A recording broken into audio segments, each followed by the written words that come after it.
And it did. It didn't stay quiet for long. What started as whispers slowly became something louder, heavier, more noticeable. The attention didn't fade, it grew.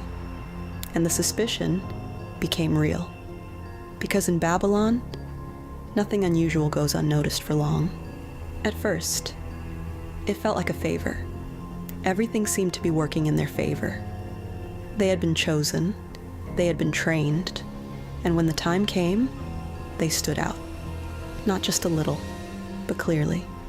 Their appearance, their understanding, their composure. It was obvious, even the king saw it. But favor has a way of attracting attention. And attention doesn't always come with good intentions. Because when people can't explain your growth, they begin to question it. It started subtly. A look here, a glance there. Nothing obvious, nothing confrontational, just observation. But the more they were observed, the more noticeable they became. Every action was seen, every word was heard, every decision was noted. And not just by one person, but by many. Because once attention starts, it spreads. People talk, people compare, people analyze. Why them? What makes them different? How did they rise so quickly? And the more those questions were asked, the less comfortable things became. Because the truth is, being different sounds good until you're surrounded by people who are not. If you're enjoying this story and you want to see how it unfolds, make sure you subscribe and stay with this journey. Daniel and his friends weren't loud. They weren't trying to prove anything. They simply lived differently. They carried themselves differently. They made decisions differently. And in a system like Babylon, that alone was enough to stand out.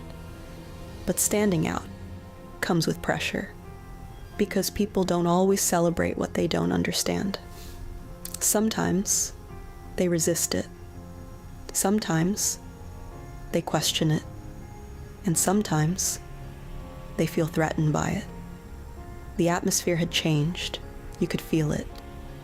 The looks were no longer curious. They were calculated. The silence was no longer normal. It was intentional. Something was building. Not loudly, but steadily. And Daniel could sense it. He didn't need anyone to say it. He didn't need confirmation. He understood. This wasn't just about standing out anymore. This was about what comes next. Because when you stand firm long enough, you will be tested. And this is where it becomes personal, not external, not public, but internal. Because before any real test happens, there is always a moment of decision, a quiet moment where no one else is watching, where no one else is speaking, where it's just you and what you believe. Daniel knew that moment was coming, not because he saw the future, but because he understood the pattern.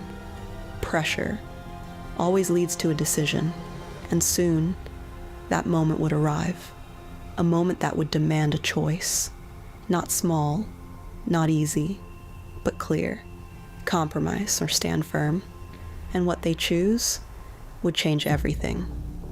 What would happen after this? We shall find out in the next episode. This is Bible Stories Explained, simply.